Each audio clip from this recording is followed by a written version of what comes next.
কিন্তু এনসিপি যেন সত্যিকার অর্থে দেশের মানুষকে প্রতিনিধিত্ব করে, দেশের জনমানুষের আকাঙ্ক্ষাকে ধারণ করে। 2024 জুলাইয়ের ছাত্র গণ অভ্যুত্থানের শহীদের প্রত্যাশা এবং আকাঙ্ক্ষাকে যেন বাস্তবায়ন করে, সেই রকম রাজনীতি তারা করবে।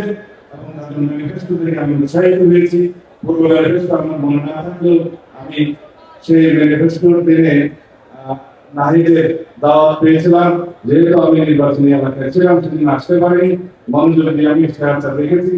আশা করি সেই নির্বাচনী ইশতেহার সময়ে সময়ে এখানে স্ট্রেটেজিক না থেকে যুগের চাহিদা অনুসারে, তারুণ্যের চাহিদা অনুসারে, এদেশের জনমানুষের প্রত্যাশা আকাঙ্ক্ষা অনুসারে সেই ইশতেহার এবং রাজনীতির উদ্দেশ্য এবং গঠনতন্ত্র এবং ঘোষণাপত্র পাল্টাবে। জগতে একটি বিশ্বস্ত নাম শাবাব এথনিক ওয়্যার।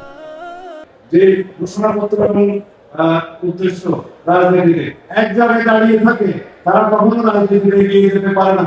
আমি আশা করি আমার তরুণ বন্ধুদের এটা মনে থাকবে যে সময়ের চাহিদা অনুসারে এবং মানুষের প্রত্যাশা এবং আকাঙ্ক্ষা অনুসারে আমাদের ইশতেহার এবং রাজনৈতিক উদ্দেশ্য, আমাদের কর্মসূচি পাল্টাবে এবং সময়ের সাথে সেটা অ্যাডজাস্ট করে দিতে হবে। তাহলেই রাজনীতিতে টিকে থাকা যাবে।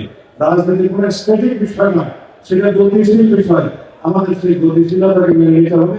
ইনশাআল্লাহ আমরা সবাই জাতীয় স্বার্থে এক থাকবো। জাতীয় সংসদ আমাদের মধ্যে তর্ক হবে, বিতর্ক হবে, বহুমত হবে, কিন্তু জাতীয় স্বার্থে আমরা ঐক্যমতে থাকবো এবং জাতীয় স্বার্থকে ভাবে নিয়ে আমরা জাতীয় সংসদকে আলোচনার কেন্দ্রবিন্দুতে পরিণত করবো।